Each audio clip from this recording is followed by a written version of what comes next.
I wanted to share 3 tips on how to completely elevate your piano compositions. They helped me loads, and people will think you're an expert after applying these 3 things if you don't know them already. We're going to use C major for this one. To start, the great thing about C major is whatever chord we're using, you don't even have to change the position of your hand or your fingers because there's no black notes you need to worry about. So these are all the chords of C major here.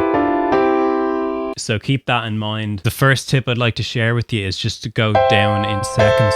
I don't fully know the theory behind this one, but there's something sounding really nice about just going down in seconds like that and then ending on the dominant of the key, which is C major. So with that, I'm just starting off in A minor here.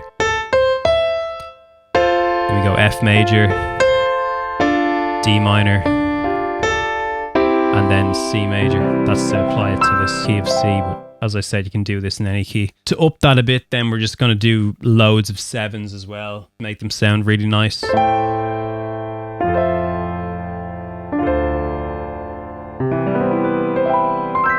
anyone who doesn't know, 7s is just adding the extra 7th note of the chord. So for C major, we're adding B.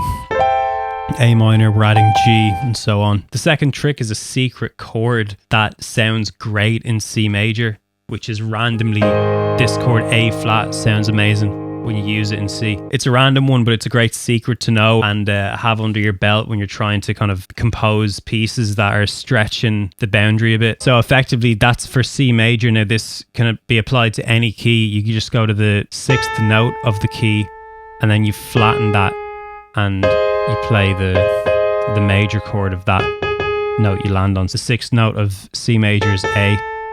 We're going to go to A flat here. So in context, it's this. We're just playing the standard 4 chords for now.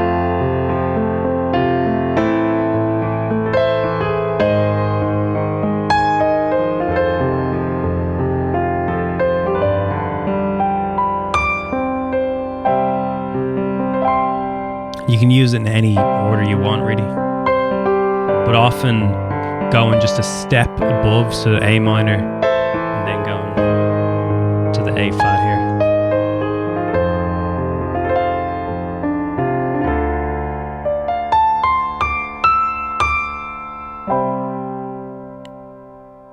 That's a great trick, I love it. And you can use that, say if we're in the key of D major, for example, the equivalent would be going to the 6th note, which is B, and then flattening that, which is B flat major. So taking in, we're in D major here, just doing the standard kind of chords in it.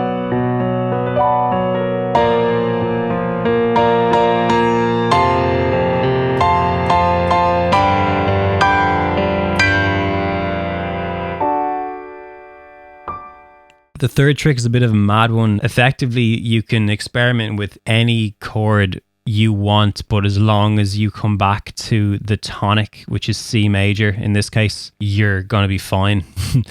And you can make it work. It particularly applies to jazz pieces and also kind of like complex classical pieces. But say if you're in the key of C major, we're going to just do the 4 chords here that you should know. I did a video on this before, but it's just C, G, A minor and F major. So I'm going to dip out of here a bit, still in C here with E minor. Let's go to E flat.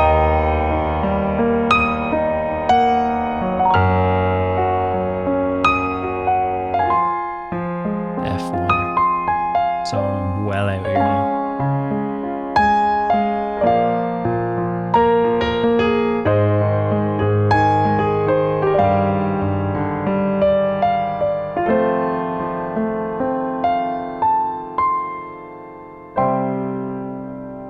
And now we're back in C already.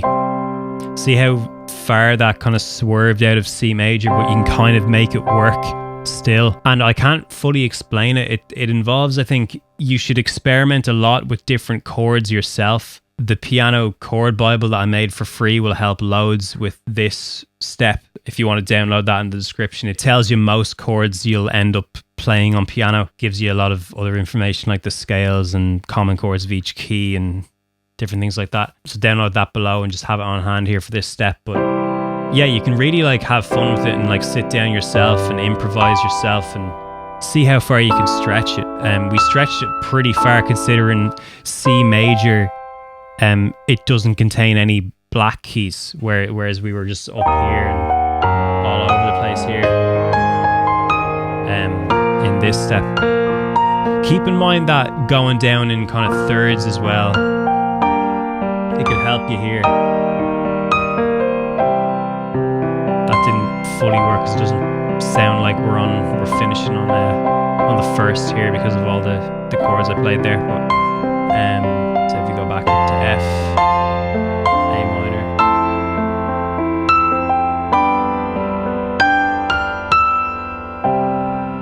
now it kind of sounds like that. This involves a lot of trial and error, and you just having kind of genuine passion and if you genuinely sit down and really focus in and get yourself in a place where you're kind of feeling out the chords and letting the piano kind of take over.